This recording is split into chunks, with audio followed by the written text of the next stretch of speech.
So good morning students. Today is the second class for amines. Today we are going to discuss the lab preparation of amines.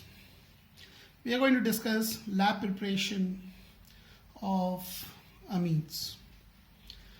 We are going to make amines from the following compounds. The first we are going to discuss is the preparation of amines from the compounds called alkyl halide. Though we have already discussed, we can do the nucleophilic substitution reaction with ammonia. Second compound with which we are going to make amine is from cyanides. The third compound which we are going to make it the amines is from the compounds called amides. Now you should know that amides are nothing but they are derivative of carboxylic acid. How do we make it from carboxylic acid? You take carboxylic acid, heat it with ammonia strongly. When you heat the acid with ammonia strongly, the OH group of the acid is replaced by the group NH2 and you get the formation of a primary amide. So we are going to see the preparation of amine starting from primary amide. So we will do it from alkyl halide, we'll do it from cyanide, we'll do it from amides, and we are going to discuss from the compounds called nitro compounds. The compounds called nitro compounds. We are going to do it from the compounds called nitro compounds. So one by one we are going to discuss the lab preparation of amines starting from the alkyl halides, starting from the cyanides, starting from the amides. I've already told you amides, how do we make it amides? Acid if you heat with ammonia, remember this, acid when you heat with ammonia, OH is replaced by nothing but the NH2 group. OH is nothing but replaced by NH2. Let's discuss one by one the preparation of amines. Let us first of all start from some easy compounds like from cyanide. We are going to do it from nitro compound, we do it from amide, and we are going to talk about the alkyl halide in the last. So let us see how do we convert nitro compounds into amides. How do I convert nitro compounds into amide? Nitro compounds into amide. Nitro into amide is a simple method. It is reduction. We have an NO2 group. We remove oxygen and put hydrogen. So you can reduce a nitro compound into an amide. Let's say we have a compound RNO2. You can reduce it with your favorite reducing agent. We have lithium aluminium hydride. If you don't like lithium aluminium hydride, you can go for hydrogenation catalyst. You can put hydrogen as a reducing agent in the presence of nickel or platinum or palladium, your wish. The nitro group will get reduced. Other reducing agent we can use is tin in the presence of HCl. Other reducing agent we can use is nothing but iron in the presence of HCl. So any of these reducing agent you use lithium aluminum hydride, hydrogen in the presence of nickel, platinum or palladium, tin HCl or iron HCl, you will have nothing but NO2 group getting reduced to NH2. NO2 group gets reduced to nothing but NH2. What are the different reducing agent we have? We have lithium aluminum hydride, we have got hydrogen in the presence of nickel, platinum or palladium, whatever catalyst suits you, or tin and HCl. When you mix tin and HCl, hydrogen gas is generated which acts as a reducing agent. Iron HCl when we use, again it reacts with each other to generate hydrogen gas and nitro compound gets reduced to NH2. NO2 becomes nothing but NH2. On this basis, let's do one conversion. Let's try to convert benzene into aniline. Let us try to make benzene into aniline. Let's try to convert a compound called benzene. Let's say we have to make aniline. Hope you remember aniline. So many times we have done benzene attached with NH2. So what we do, first of all we take benzene. We do nitration. You know how do we do nitration? We put concentrated HNO3. We put concentrated sulfuric acid. Nucleophilic substitution reaction. The benzene, you will have a nitro group. And then you reduce it. The preferred reagent to be used, though we have got so many, we can use Fe and HCl. I'll tell you why this is used as a preferred reagent. NO2 group will get reduced to nothing but NH2. Now the question arises why we prefer iron and HCl. What happens when Fe is going to be reacted with HCl? Of course the hydrogen gas is generated, which is going to reduce NO2 to NH2, but Fe reacts with HCl to form FeCl2. And what happens is FeCl2 undergoes hydrolysis, reacts with water. It reacts with water, undergoes hydrolysis, and it produces more of HCl. The FeCl2, which is formed during the reaction, it hydrolyzes to form HCl. So with the result, when you do the reaction, you don't have to replenish HCl again and again, because HCl is also produced as one of the product which can be again used for the reaction. So you can start the reaction with little amount of HCl, and then you are assured that more HCl that is required for the reaction, it will be generated in the reaction only by hydrolysis of FeCl2, which is formed when you mix Fe and HCl. Of course, you have to put more of Fe, but HCl you don't have to use again and again, because Fe and HCl react to form FeCl2, that is a product when these two are going to react to generate hydrogen gas, and the product itself is going to generate the reactant which we want, that is HCl. So this is how we can convert benzene into aniline, that is from nitro compound simply by doing the reduction. NO2 gets reduced to NH2. Now let us convert cyanide into amine. Again the method is same. You can go for the reduction.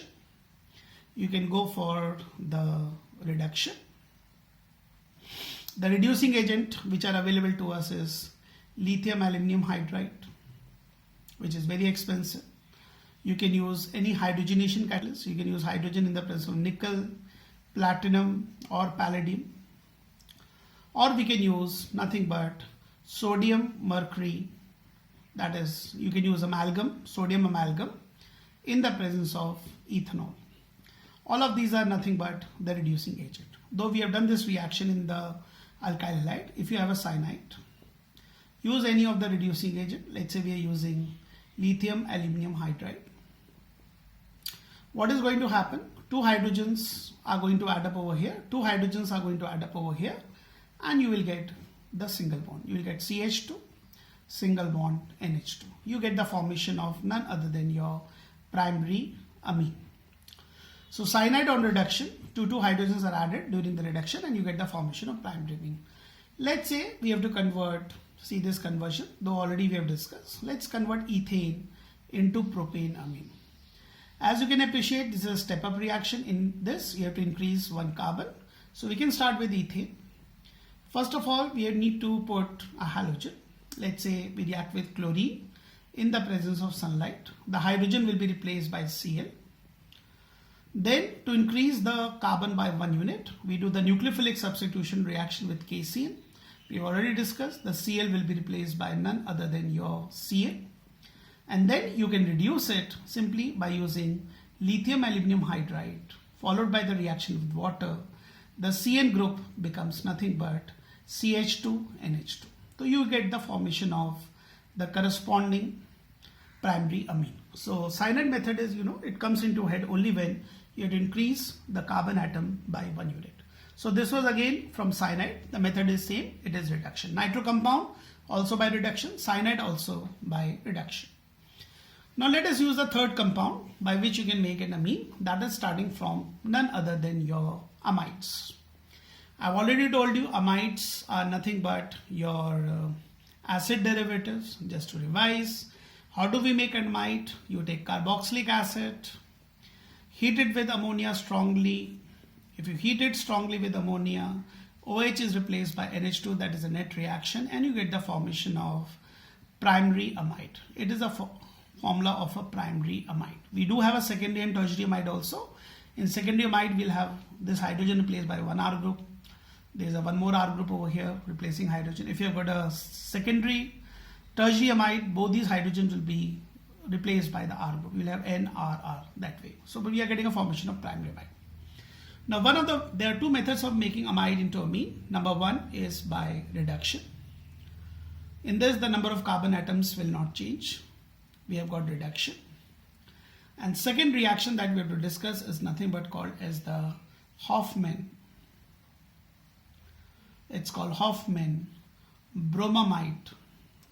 Hoffman bromamide degradation. This is a very, very important step down reaction, degradation. So one by one we are going to discuss the different method of converting an amide into amine. If you want to maintain the same number of carbon atom, you can go for reduction. If you want to decrease the number of carbon atom, you can go for Hoffman bromamide degradation. Now first of all, let's see the reduction, in which the number of carbon atoms will remain same. In this we are going to use the definition of reduction. What is reduction? It is removal of oxygen and addition of hydrogen. So let's say we take a primary amide, we reduce it. Let's say we use simple reducing agent hydrogen in the presence of nickel. What is going to happen is nothing but O will be removed and you put 2 hydrogen. So what do we get is nothing but RCH2NH2.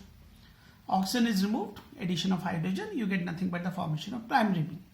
If you have a secondary amide, you reduce it, you get a secondary amine. If you have a tertiary amide, you reduce it, you get a tertiary amine. Corresponding amine you are going to get. Suppose I need to convert or do this conversion. We want to convert benzoic acid. We want to convert benzoic acid into, let's say, benzylamine. Benzoic acid has got 7 carbon. Benzylamine also has 7 carbon. Let's do it. So this is benzoic acid. We want to make it an amine. First of all, we'll convert into an amide. This is the third time I'm telling you how to make an acid into amide. Heat it with ammonia. When you heat it with ammonia, OH is replaced by none other than your NH2. So you get a benzamide. Now next step, what you do? You reduce it with the help of hydrogen in the presence of nickel. What is going to happen? O will be replaced by 2 hydrogen. Oxygen is removed, 2 hydrogens are added, and you get the formation of none other than your benzylamine. So if you reduce amide, you will get the corresponding amine. Okay, same number of carbon atoms. You can try one conversion yourself while I'm removing the board. You can convert propanoic acid into propane amine. Same method, do it yourself. Propanoic acid into propane amine. Try to convert propanoic acid into propane amine. Try to convert propanoic acid into propane amine. Propanoic acid into propane amine. Now there is one more method of converting an amide into amine. That's called as none other than your Hoffman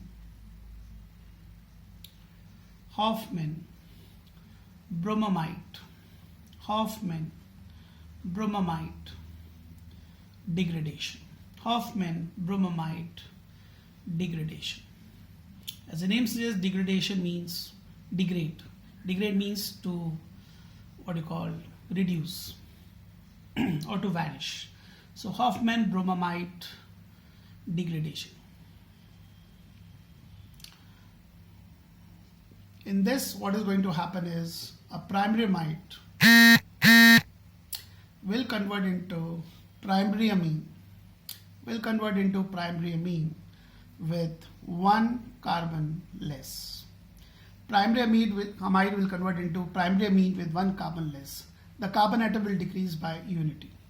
In this, what we do, we take primary amide. We are supposed to heat it with sodium hydroxide and bromine. You can use potassium hydroxide also, that is not an issue. When you heat it, what is going to happen? This will vanish and you will get a primary amine with 1 carbon less. 1 carbon will become less. It's a step down reaction. Plus, of course, you will get 2NaBr plus Na2CO3. You will get 1 carbon less amine. For example, we want to convert benzoic acid, the one having 7 carbon. We want to make it aniline. Aniline, remember, it has got 6 carbon, benzene with NH2.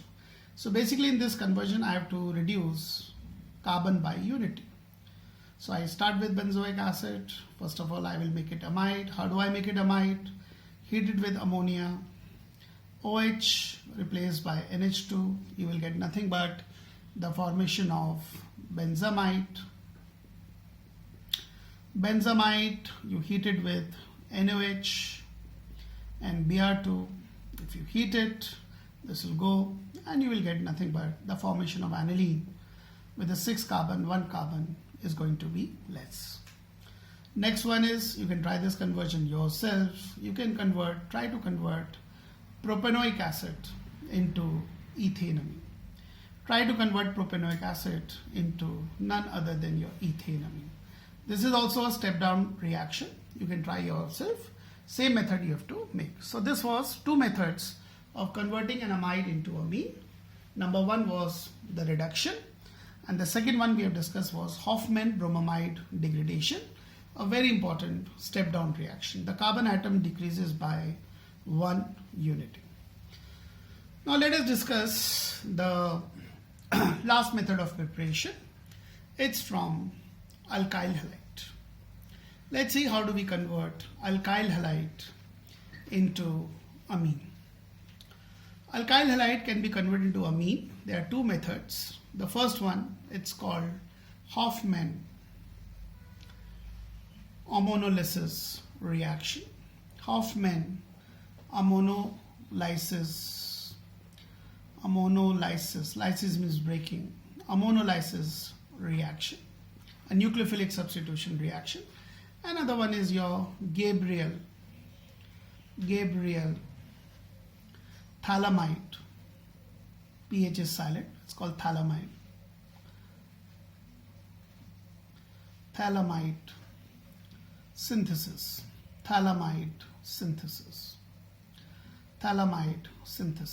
So there are 2 methods. One is called Hofmann ammonolysis reaction. Another one is nothing but called Gabriel thalamide synthesis. It's called thalamide. It's not called pathalamide. It's called thalamide. pH is silent. So we are going to discuss one by one these methods. First of all, we are going to discuss Hofmann ammonolysis reaction. Let us see what is Hofmann ammonolysis reaction. Ammonolysis means breaking with the help of ammonia. Lysis means breaking, ammono means ammonia, so we are breaking with the help of ammonia. Ammonia is the nucleophile. So ammonolysis basically means nothing but breaking with the help of ammonia. We are going to break carbon halogen bond. Breaking with the help of ammonia. And what you are going to break? You are going to break carbon halogen bond. Carbon halogen bond is going to break. As I told you, this is which type of reaction? This is an example of nucleophilic substitution reaction. It's a nucleophilic substitution reaction. Now what happens in this reaction? We start with alkyl halide. We react with ammonia, which is a nucleophile. Ammonia is going to attack like this. The carbon halogen bond will break. First of all, you will get the formation of salt. Ammonia comes over here. You get a formation of a salt. Ammonia adds up over here. You get a formation of a salt. This is called alkyl ammonium. It's alkyl ammonium halide. Alkyl ammonium halide. It's alkyl ammonium halide. It's a salt. When you heat it with NaOH, the salt is going to decompose and you get the formation of the primary amine. So what happens is ammonia, a nucleophile, attacks on Rx. First of all, you will get a formation of a salt. This salt can be decomposed by heating with NaOH and you will get the formation of primary amine. But the problem with this reaction is that the product which is being formed, this product which is formed is also a nucleophile, because you can see it has a nitrogen with a lone pair of electron. So what will happen if you don't control the amount of Rx when you're doing the reaction? This product which is formed RNH2, it can further react with Rx.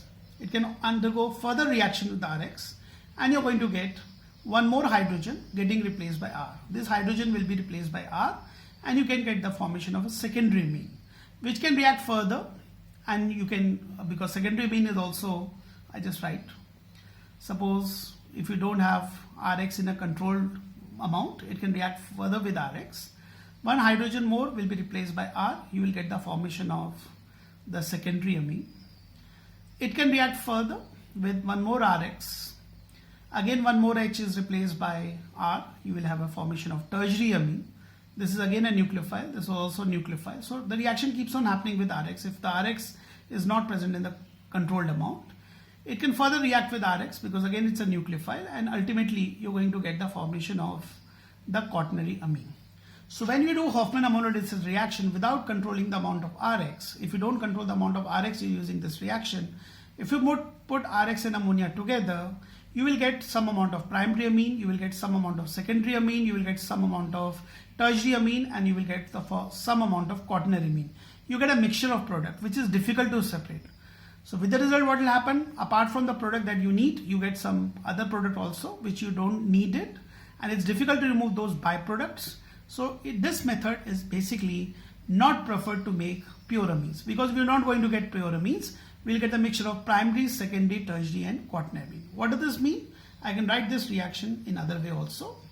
So suppose if you have Rx, you react with ammonia, you do the reaction, same reaction I'm writing again.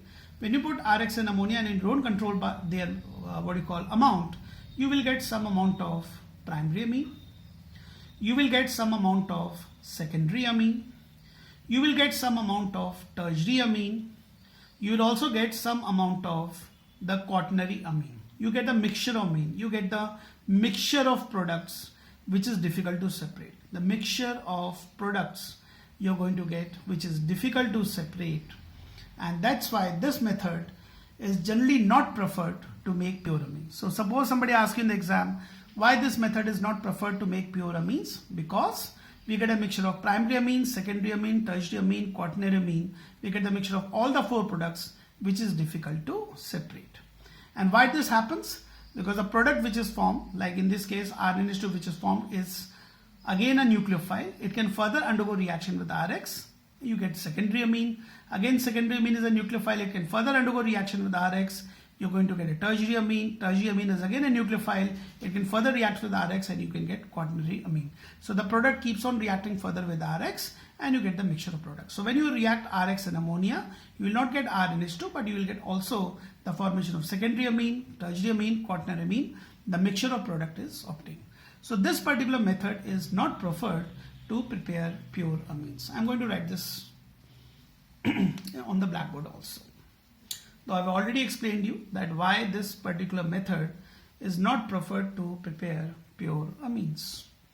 So this method that we have discussed, this method is not preferred. This method is not preferred, is not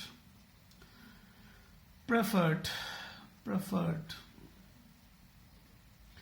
to make pure amines, to make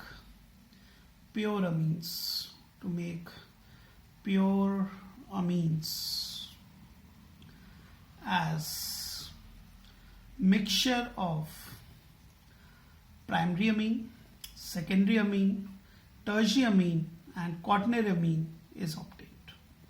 You get a mixture of all the four amines we get, which is difficult to separate. But this reaction we can do it slightly under controlled condition. If you control it, then slightly the problem can be solved. Controlled condition. If you do Hofmann ammonolysis reaction under controlled condition, the problem may be solved. Like for example, you take Rx, react Rx with excess of ammonia. Take ammonia in very, very large amount. In the container, ammonia should be present in a very, very large amount. In that case, the main product that you're going to get will be nothing but the primary amine. Because if you take ammonia in container in excess amount, what will happen? This product which is formed, it will have more probability or higher probability to interact only with ammonia, not its interaction with Rx. And further reaction happens only when this and this is going to interact. Since this will be in very less amount, this will be in huge amount in the container, all over ammonia will be present. So this will interact with ammonia in the container, and when these two are going to react, they both are nucleophile, there will be no reaction. So if you take ammonia in excess in this reaction, predominantly you're going to get primary amine. But if you take Rx in excess amount, if you take Rx in excess, all over Rx is present in the container, you will find in that case the reaction will keep on happening and predominant product that will be formed will be nothing but quaternary amine. So Hofmann ammonolysis reaction, you can control to a certain extent to get primary amine or you can get quaternary amine. If you take ammonia in excess, you're going to get primary amine. If you take RX in excess, you're going to get the formation of quaternary amine. So for example, if you have to use Hofmann ammonolysis reaction in the exam and do this conversion, let's see that conversion, simple conversion, though we have discussed that conversion in alkyl halide also. If you want to convert, let's say, 2-chloropropane, you have 2-chloropropane, and you want to make it into, let's say, propane 2-amine. You have to replace Cl with NH2. You have to convert an alkyl halide into ammonia. So what you do, you react it with ammonia in excess so that there is no further reaction. And of course, in the presence of NaOH, then only the salt that will form will be decomposed. You will get exclusively the formation of propylene 2-amine. So if you take ammonia in excess, the net result will be halogen will be replaced by NH2. If you don't control the amount of RX or ammonia, you don't get one product. You get the mixture of primary amine, secondary amine, tertiary amine and quaternary amine, which is difficult to separate. This was nothing but your nucleophilic substitution reaction. This was nothing but nucleophilic substitution reaction. We can have one more question, that is not an issue. We can convert benzyl chloride. We can convert benzyl chloride. They have asked you to convert into benzylamine. Same method. Halogen has to be replaced by NH2. Only thing is that you should know benzyl chloride, because some people, when I ask them to make benzyl chloride, they make chlorobenzene. But we know benzyl group is benzene with CH2. So put ammonia in excess. Put ammonia in excess. NaOH. The net result will be Cl will be nothing but replaced by NH2. The Cl will be replaced by NH2 and you will get the formation of benzylamine. So this was the first method of converting alkyl halide into amine. It was simple by using a reaction called Hofmann ammonolysis reaction. Now let's quickly do the last method of converting an alkyl halide or halogen containing compound into the amine, in which you are going to get exclusively the formation of primary amine. That is called Gabriel phthalimide synthesis. Again a nucleophilic substitution reaction. Gabriel phthalimide synthesis. Gabriel phthalimide synthesis. pH is silent. It's called phthalimide synthesis. Gabriel phthalimide synthesis. Again, example of nucleophilic substitution reaction. Example of nucleophilic substitution reaction. In this, we start with none other than your potassium phthalimide. Only thing is that you have to remember this reaction. It's an amide of phthalic acid. So we take a potassium salt of phthalimide. Potassium phthalimide we are using. This is called potassium phthalimide. Potassium phthalimide. You can appreciate in this part, negative part is nucleophile, reacted with RX. This nucleophile will attack like this. The halogen will go like this. It's a nucleophilic substitution reaction. So you will have R on nitrogen. You will get an alkylated product. You get a substituted product. This is your N-alkyl phthalimide. N-alkyl phthalimide. N-alkyl phthalimide. And now this substituted product you decompose by NaOH. This is going to break like this. This part will become RNH2. You get exclusively primary amine, no contamination with your secondary or a tertiary amine. You get exclusively a primary amine and you get the sodium salt of phthalic acid. This part will become sodium phthalate, CONA, COONA. So this is a simple nucleophilic substitution reaction where this is a negative part, the nucleophile attacking like this. You get alkylated product which is decomposed by NaOH and you get nothing but sodium phthalate and primary amine. The main use of this particular method is that this gives you uncontaminated product. The main product that you're going to get will be nothing but primary amine. There will be no contamination with secondary or a tertiary amine. Now let us apply this particular example and do one conversion, and then we have to discuss one reasoning question also in this Gabriel thalamide synthesis. Let's say we want to convert by this method. We want to convert chloroethane. We want to convert chloroethane into ethanamine. Though the simple method would be ammonia excess NaOH, because we have to replace the halogen by NH2 group. But let's do it by Gabriel thalamide just to gain the confidence of using the reaction. I have already told you Gabriel thalamide synthesis, the main advantage would be that you will get only primary amine. Contamination with secondary, tertiary, quaternary amine will not be there. So we use potassium thalamide. We use C2H5Cl. The nucleophile attacking from the back like this.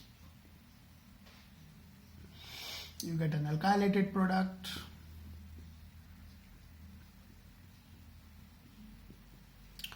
And when you react with NaOH, it is going to decompose to give you, this will break, and you will get exclusively a product C2H5NH2.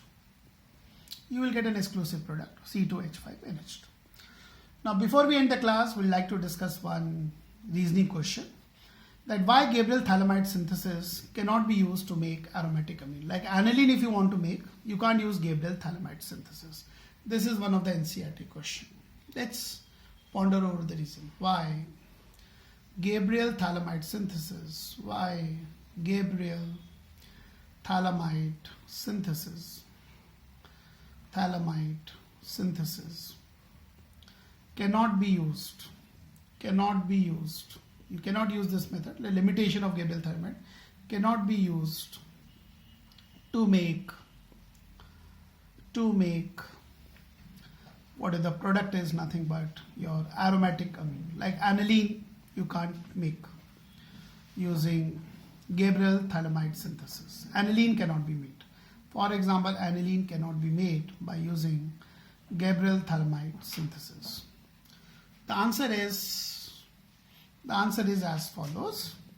If you want to make aniline by Gabriel thalamide synthesis, what you have to do? You have to use potassium thalamide, and you have to use chlorobenzene or any aryl halide you have to use, bromobenzene, iodobenzene. You have to use over here the aryl halide. And you know, in aryl halide, due to resonance, the carbon halogen bond has partial double bond character, difficult to break. This bond cannot break. Partial double bond character. And due to the three other reasons, aryl halide do not undergo nucleophilic substitution reaction easily. Does not undergo nucleophilic substitution reaction easily.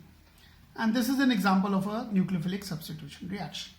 So this, even if it acts over here, this bond will not be able to break and the reaction will not go on further. The reaction will not happen under ordinary condition. You can do it under drastic condition, but under ordinary room temperature, the reaction will not happen. So why we can't use this method to make aromatic amine? Because we can't use aryl halide in this method. Because aryl halide cannot be used in this method because aryl halide does not undergo nucleophilic substitution reaction easily, because due to resonance and other three reasons, the carbon halogen bond has a partial double bond character, difficult to break. And remember the other reasons: benzene ring is electron rich, repels the nucleophile, then this particular reaction doesn't undergo SN1 mechanism because of unstable carbocation and all other reasons. So because aryl halide do not undergo nucleophilic substitution reaction easily under ordinary condition, it will not like to react with the nucleophile, or this reaction will not be feasible. So we can write down the answer after depicting like this. We can write down aromatic amine cannot be made by this method. Aromatic amine cannot be made by this method. Cannot be made by this method by the above method, by this method, as aryl halide cannot be used in this method, as aryl halide cannot be used in this method.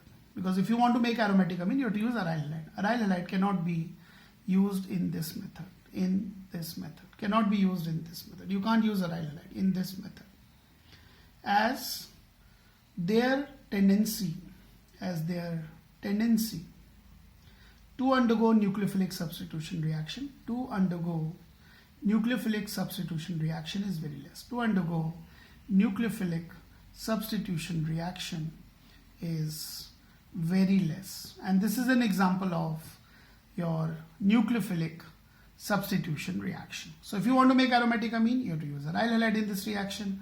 And if you mix these two, it will not undergo this reaction under ordinary condition, because this does not like to undergo nucleophilic substitution reaction easily because of the 4 reasons which we have already discussed in the aryl halide. We have to discuss one more reasoning question. We'll do it tomorrow. But for now, this is all. Thank you. Have a nice day. Take care.